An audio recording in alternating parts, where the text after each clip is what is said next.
Okay, welcome everyone. We are continuing with our series on light.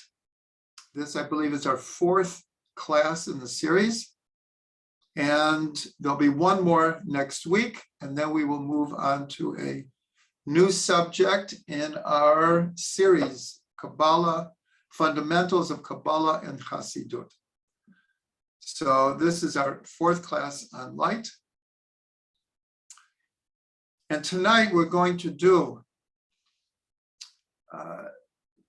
manifestations of light. And the three that we'll do tonight is light and intellect, light and healing, and light and speech. So all of these are really part of our daily lives. A lot of our discussions have been very spiritual and deep, profound concepts. And tonight we're going to try to kind of bring it down more to our intellectual and emotional worlds of thought, speech, and action. So we've talked a lot about light. And the question is, on a very simple level, well, when we talk about the light of God, how do I access that? What does that mean to me? What's my experience with the light of God?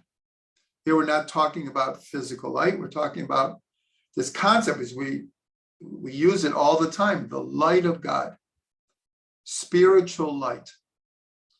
So what does that mean exactly? So we're going to start with a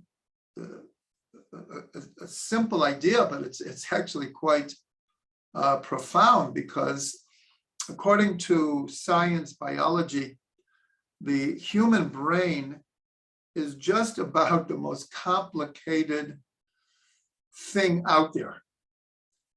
The more research they do, the more they are amazed what this little brain in our head is able to do. I mean, just like, we hold our device in our hand, and we're now also totally amazed at what this thing can do. 40 years ago, quite literally, or 50 years ago, a computer would take up the space of an entire floor of a building. The first prototypes of computers. Now, in the palm of our hand, it's no longer a smartphone. It's a computer that can do an amazing amount of things. All the more so the brain. So we have this term, being enlightened. The light bulb goes off in our head. Everyone remember maybe they still have it. It used to be in a comic book or a cartoon, if they want to show someone having an idea, they would show a light bulb kind of hovering over the head. That was the idea. Or I see the light. I now see the light. So when we look at the brain in a sense is an electric transformer. Because what's happening in the running of the brain, it's all working on neurons and synapses. Billions of them, billions and billions and billions of synapses. And all the information is like jumping between neurons through synapses, but they're electrically charged. And so when we have this kind of term, I see the light, or I want to enlighten you, or I have been enlightened, it's actually quite literal. It's actually quite literal that the intellect, in the way that the brain works, is light, is electricity, is fire. So this is just a simple idea, but it's really quite amazing that this is what we're talking about. So a little bit deeper, and we've talked about this a little bit already, is that there was a time when we talked about atoms and the particles in atoms as being things, entities. And now they're being talked about as wave functions, as almost impossible without take away the observer to know where anything is, because everything's in a wave function. It could be here, it could be there, it could be anywhere, it could be everywhere. Until an observer, in a sense, forces particles to take a position. But science has now gone one step beyond this and is, what is a wave function? And now what science is talking about is, in a sense, all of material reality, which we've already quoted the Zohar a number of times, that all matter is thickened light. In other words, everything is the light of God. And this light of God, as it moves through the worlds, from the higher worlds to the lower worlds, and the worlds become more material, then the light, which is behind the energy, and the energy becomes the matter, it becomes thickened light. But if we go one step before, so what is the light of God? What's behind the light of God? So in science, what they're now talking about beyond wave functions is that everything is encoded information. Everything is a manifestation of information. Now, the way we relate to it from a Torah perspective is with a verse that we say every morning. Kulam b'chachma asita. You made everything with wisdom. And the wisdom is what we're going to relate to the intellect. So everything is information. The closest that we have to really understand this is the DNA, because that is what the DNA is. Excuse me, it's the code of whatever the entity that the DNA is enclosed in. That's what makes up what the entity is. In every cell of our body, we have our full DNA code. And so science is now looking at not just the DNA code, but is seeing that all of creation is, when we go like one step behind, is encoded information. And in our terms, it's God's wisdom is encoded in all of creation. And that translates into light, which translates into energy, which translates into form, and then translates into matter. So when we're talking about the light of God,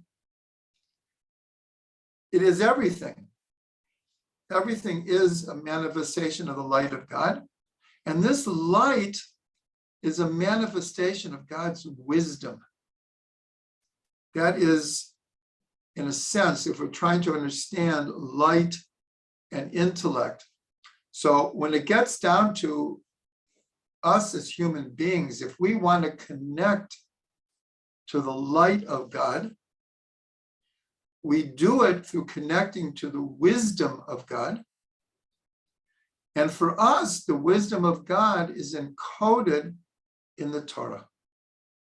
The Torah becomes it's not only the blueprint of creation, that's what it says in the Zohar, that God looked into the Torah and created the world. But when we as individuals want to connect to the light of God, the energy of God, the wisdom of God, so we do it really through, I'm going to mention three things, but they are expanded. We do it through learning Torah, through fulfilling mitzvot, through prayer, and I'll add meditation. And meditation has many, many forms. There's meditating through music, meditating through dance, meditating through contemplation, meditation through being in nature, meditation through verses in the Torah, the letters, the sphirot, the names of God. But we're connected, in other words, to be connected to the light of God is to be connected to the Torah and everything that comes from the Torah. Like I said, prayer and meditation and mitzvot.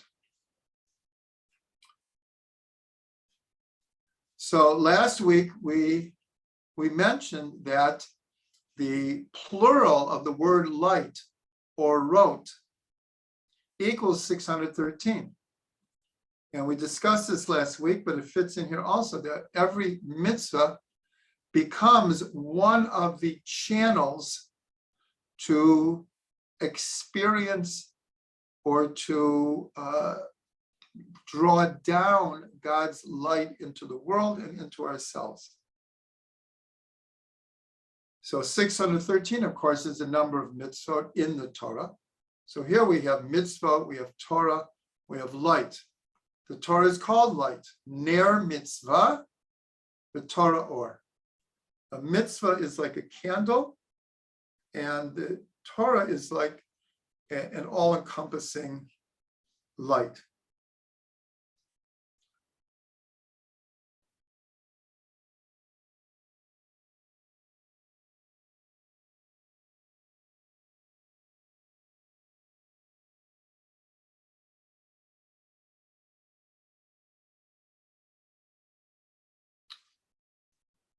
Okay, so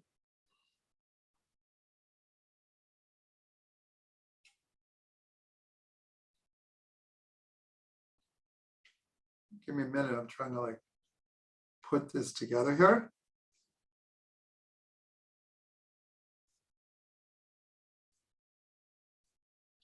So I'm just thinking, because we mentioned being in nature and the type of meditative, contemplative state one can get in nature.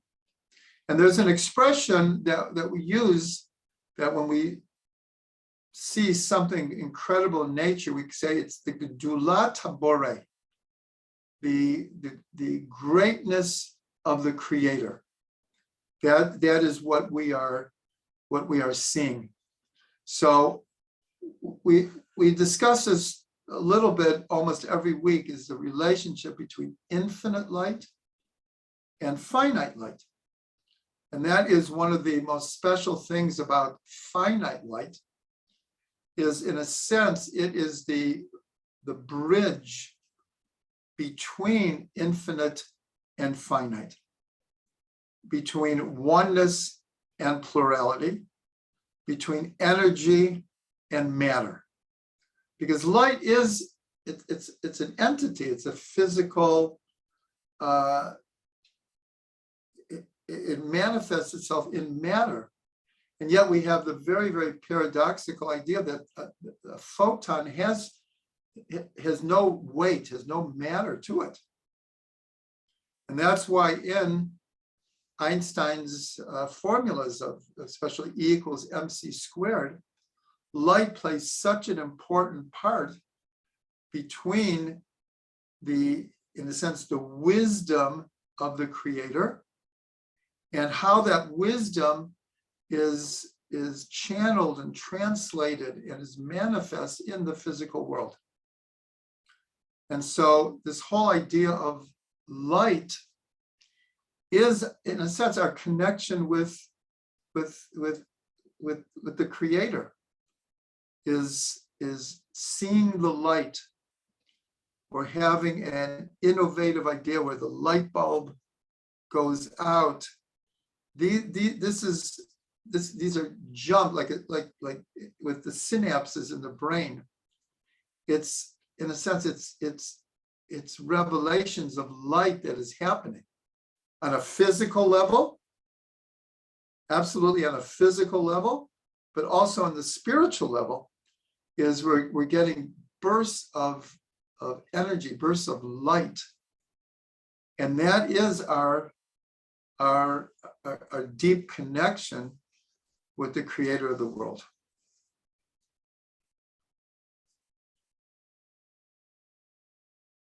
Okay, of course, there's much more that we could say, but now we're going to go on to light and healing. Now, this is a very, very, very, very interesting thing, because in modern medicine, so light, or electromagnetic energy, plays an absolute fundamental part of modern healing. And without even understanding exactly how it works, but just X-rays, CAT scans, MRIs, all of these are, in a sense, based on light.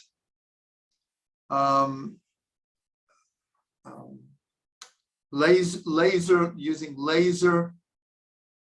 All of these things are taking different frequencies of light on the electromagnetic spectrum, where actually light is actually a relatively small part of the spectrum. And so medicine is using more and more of the fullness of the spectrum of electromagnetic energy for healing. And I mean, we could see it because 50 years ago, 70 years old was old. A person was like old. Nowadays, just so many people are living into their 80s, 90s, 100s.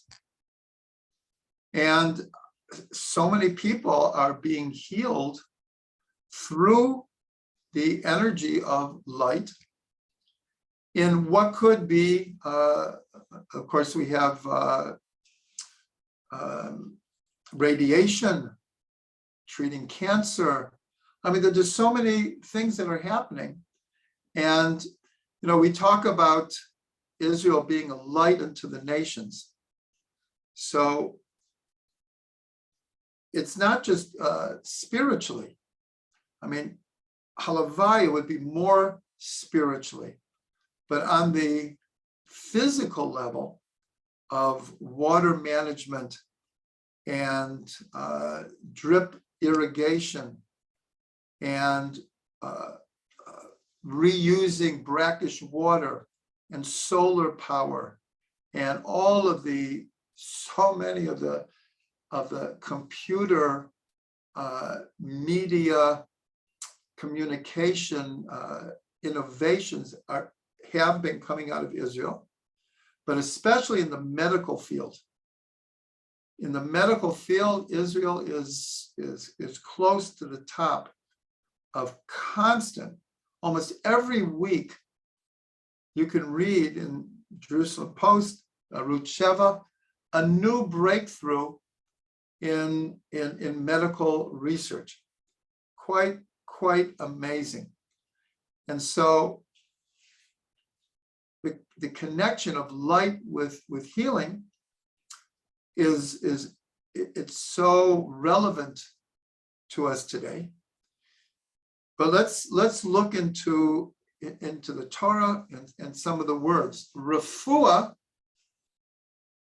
if you take the letters of refuah and you permute them, it's or peh, the light of the mouth. So here, already in the word refuah, we have the word light. Now this can have many, many meanings, but on the simplest level, this is something we've all experienced. For the good and for the negative is what we'll call a doctor's or a nurse's bedside manner. In other words, someone goes to a doctor and they're short with them. They show no sympathy, no empathy. It's very difficult to trust that doctor, to even listen to the doctor. But what a difference when you have a doctor who explains things and is patient and listens and helps the patient understand, gives them hope.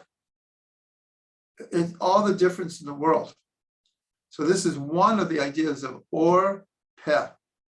We'll call it bedside manner, but the way that a healer, a doctor, a nurse will talk to a patient has an enormous effect on a person's ability to heal.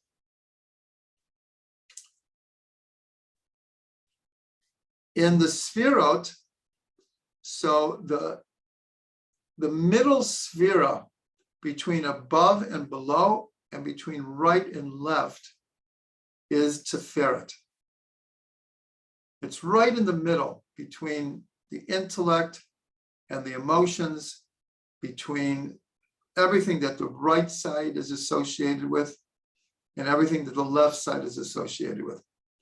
And Tiferet, it means beauty, but it also means a holistic type of beauty, a type of beauty that harmonizes above and below and right and left. And in the word Tiferet, the root is Pei Resh Aleph, and that are the same letters of Rofeh, to heal. So this tells us something very important, is that healing is dependent on an integrated, holistic perspective of all the different factors that go into good health. Now, until maybe, I'm just picking a number here, 30, 40 years ago, the idea of alternative medicine was totally ignored by normative, typical medical establishment. Things have changed radically, absolutely radically, where it's now alternative medicine is accepted in most health packages.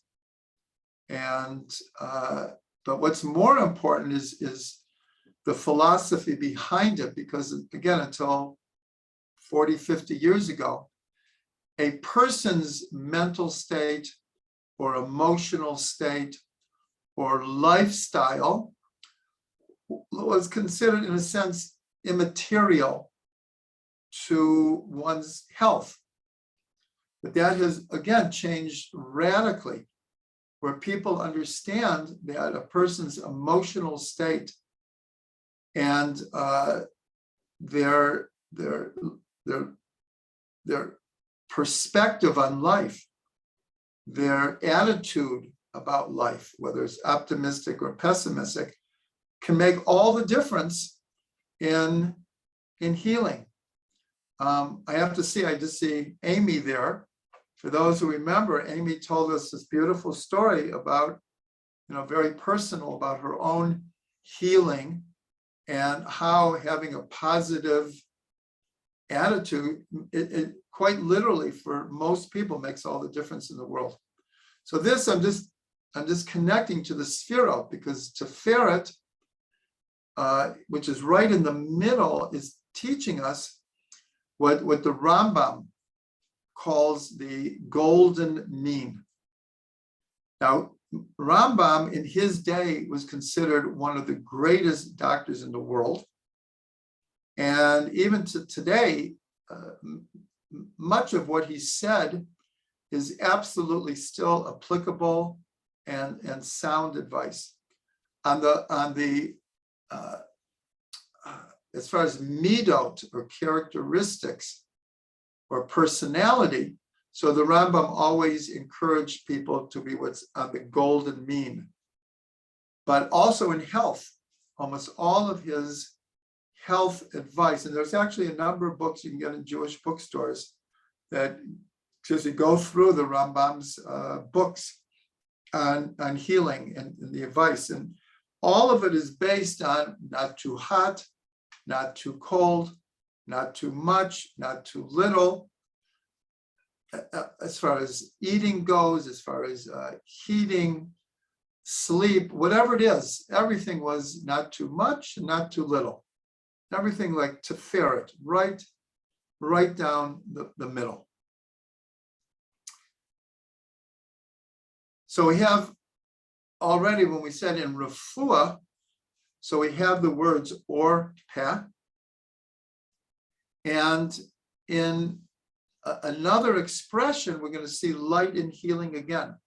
And that's in the 28 times from Ecclesiastes, from Kohelet, the third chapter of Kohelet, is there's a time for this and a time for that. To everything, there is a season. And there are 14 pairs. There are 28 times altogether, but they come in pairs. And one of them is there's a time to kill and a time to heal. And the expression in Hebrew to heal is the 8 lirpo, a time to heal. So if you take that phrase in Hebrew, again, if you want to look it up, it's in the 3rd chapter of Ecclesiastes. It's the 8 lirpo. If you, and this is from Rav Ginzburg, if you permute the letters, it's pu'ulat or. It's an action of light. It's an action of light.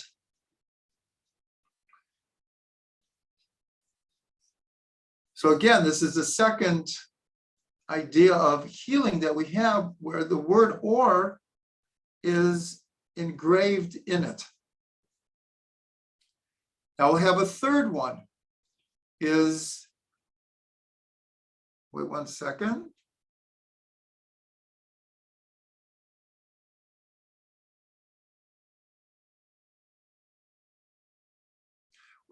This is very, very connected, but actually I'm going to save this for light and speech.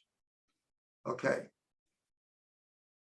Now in Yedid Nefesh, we say Yedid Nefesh every Friday night before we daven Kabbalah Shabbat. And most people say it again at third meal on Shabbat. And one of the expressions is Nafshi Cholat Ahava. My soul is lovesick. My soul is lovesick. So what can heal being sick with? Here we're talking about a person is expressing their soul is lovesick to be close to God. And so the way to heal being lovesick is by connecting to the light of God. That is how that's how we heal ourselves. We heal ourselves through being connected to Torah, to mitzvot. And of course, if we're connected to Torah and mitzvot, so almost automatically we're connected to having a purpose in life. Without purpose, this is what leads to disease. This is what leads to disease. When a person has no purpose, then it's very, very easy to get into all kinds of addictions, look for anything to mask the pain. And so being connected to the light of God means being connected to positivity, to purpose. And this has the greatest healing power of really anything. Really anything. If someone, I think we discussed this last week, if you have two people who receive the same diagnosis, a very, very life-threatening diagnosis, and one almost immediately gives up and just throws up their hand and just feels bitter and abandoned and just unable to deal with the situation, in most cases, they will go downhill very, very quickly. On the other hand, if someone is positive and has a good attitude and has hope and has faith, so in many cases, it's not automatic and there's no guarantees, but in a lot of cases, they will not only be able to deal with it much better, but there's even statistically, they will live longer. They will live longer. So this is a very, very, very important idea here.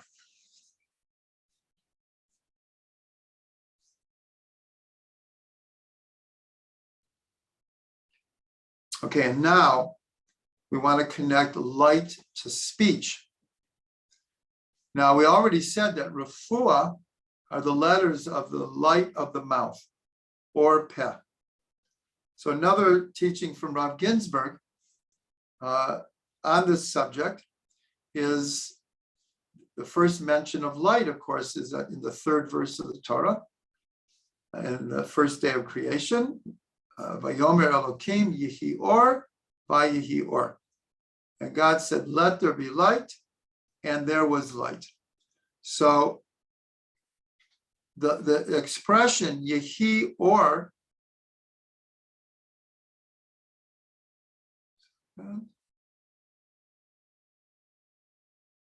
the whole verse, Vayomer Elokim yehi or, vayehi or. In that verse, there's only 7 different letters are used. As many of the letters are repeated. And those 7 letters, again, this is a teaching from Rabbi Ginzburg, spell out or milah. And there's 2 ways we can interpret these. The light of the covenant, milah is circumcision, but milah also means a word. And this is the first time that God, one of the 10 expressions of creation, Vayomer Elokim yehi or, vayehi or. So what came from that speech was light. And so throughout the prophets, there are many, many verses that equate light and speech. And we already mentioned the importance of what we call the doctor's bedside manners, that the way a healer treats the patient has a huge effect on how the healing is going to go.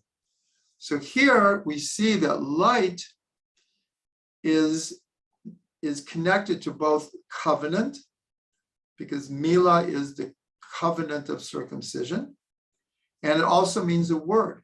So this is connected to what we said about purpose, because when we believe that we have a covenant with God, So it's not a casual relationship.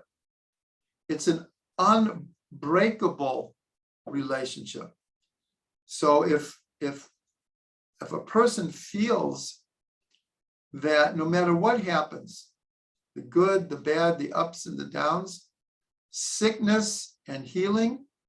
So if one feels that it's all in the context of my unbreakable covenantal relationship with God, that gives us tremendous strength to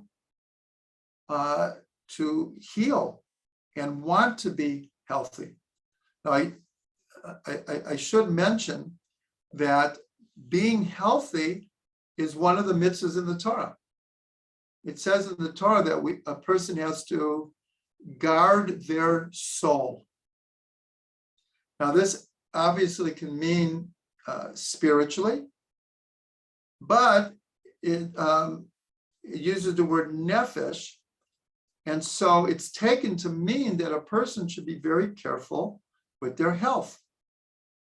And so, just like there's a lot of talk about the environment, so as far as I'm concerned, being concerned about the environment in the world is a Torah imperative.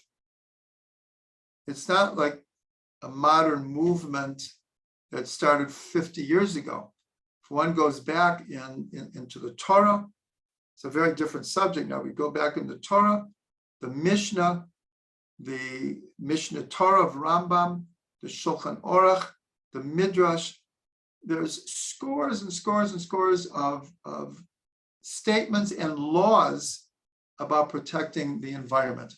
But it's the same thing with health. It's not a side issue. Truthfully, to be a frum yid means to take one's health seriously and not to compromise their health by all kinds of different lifestyles that we lead, or addictions, or food that we eat. As much as possible, we're human beings. We have our desires and passions, but as much as possible, we're supposed to really, really guard our souls and our bodies. But going back to speech, so here, God's first speech is this idea of the light of the covenant, but the second one is milah, means a word. The light of the word. And so there's a phrase that says, Petach devarecha ya'ir, that the opening of your mouth, we're speaking to God here, brings light. And so, again, light and speech are connected all the time. And so the Baal Shem Tov, in his analysis of the word chashmal. So chashmal, chash, and for those who have been coming to the whole series, we delved very deeply into chashmal, into this energy that Ezekiel, the prophet, saw in his vision. Chash means silent, and mal means speech. And so the Baal Shem Tov, one of his main teachings is what's called hachna'ah, havdalah, and hamtakah, submission, separation, and sweetening. And so he explained, he took the word chashmal, and because mal can mean two things. Mal means milah, circumcision, but it also means a word, speech. So he said, chash mal mal. Chash, silence, is submission. Mal, what is circumcision? We cut off the foreskin. That's what's called separation. submission, separation, and sweetening. He explained that all process goes according to those steps. So he said that chash, silence, is submission.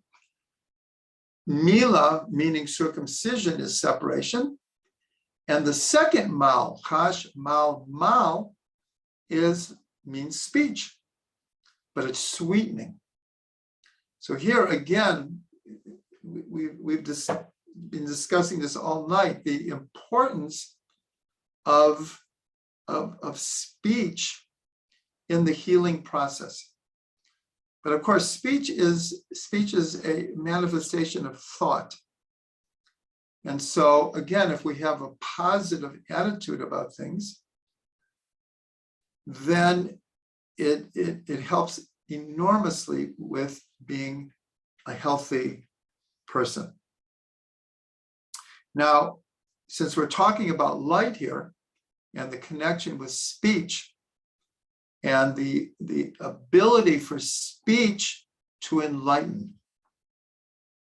So in the first day of creation, the word light is mentioned 5 times.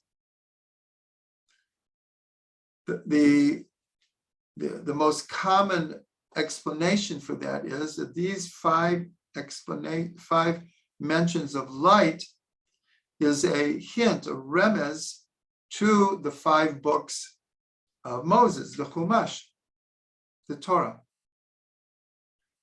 A second explanation is it's a hint to the 5 levels of the soul: nefesh, ruach, neshama, chaya, yechida. But we can add another idea here, and that is that speech comes out of 5 places in the mouth, just physiologically. And we've talked about this before, from the tongue, from the palate, from the teeth, from the lips, and from the throat. And so when we say petach devarecha ya'ir, so we see how speech can enlighten. And I think everyone knows that if you're in the presence of a depressed person, it doesn't feel so light, put it that way.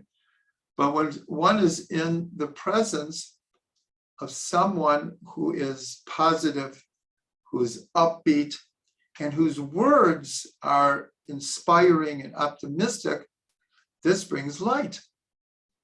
It just, like in learning Torah, if the words that are emanating from the teacher are inspiring, then they put us in contact with God's light, because the Torah is God's light. So this is a very deep connection between speech and light.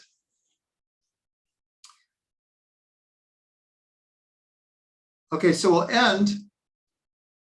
And as usual, there's always much more to speak about. And that's the idea of Mashiach. It's brought down that if you change the shin to a sin, so Mashiach becomes Mashiach, which is a speaker, someone who converses. So we're told, how is the Mashiach going to conquer the world?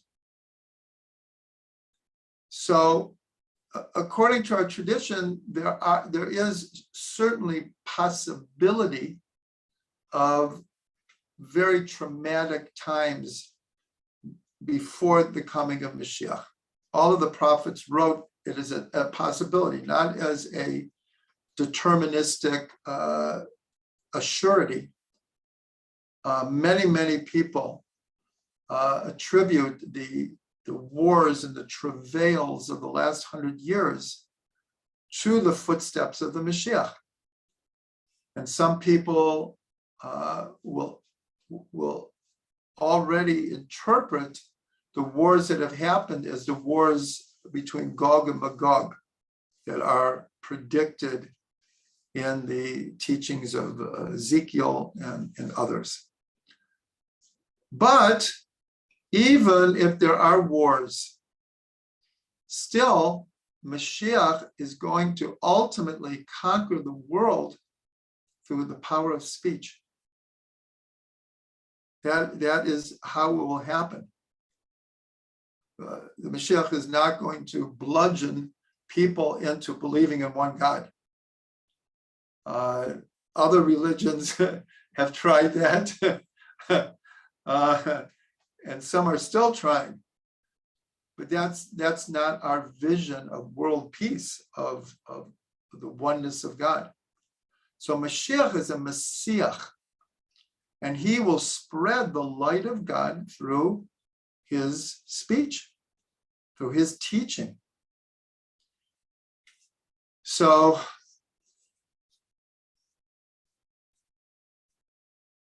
this is connected.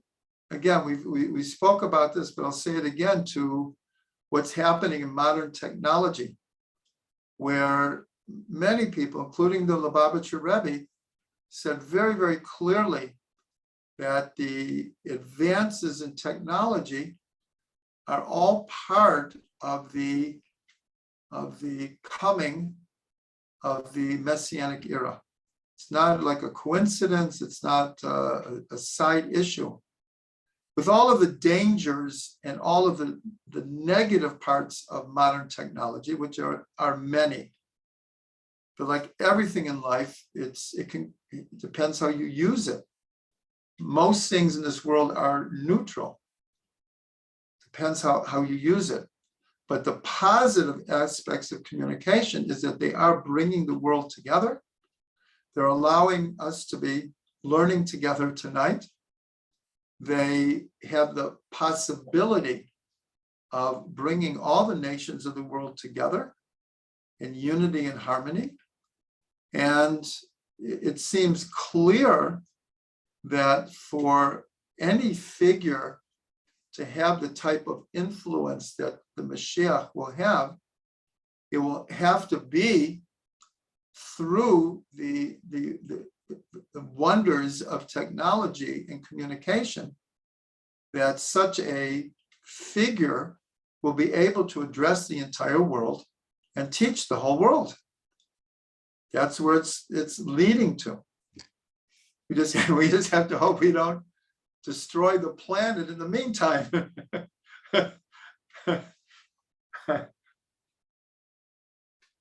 I'm assuming we won't.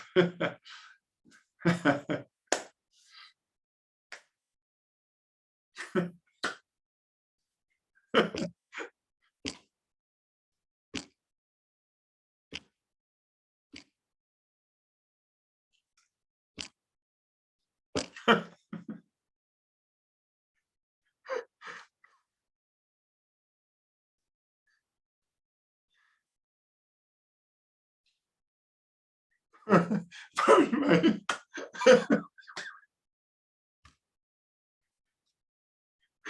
Well, it's been a long day. Just that thought, like this really, it sounded funny, but like, if we don't destroy ourselves first.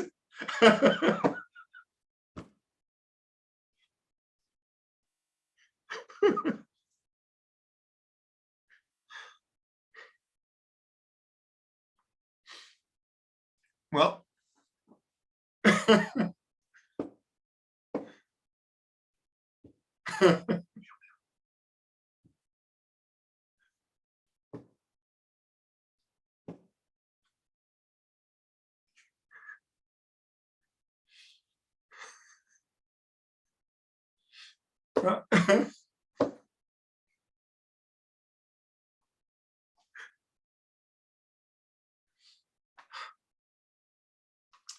we're among friends here. So you will pardon me.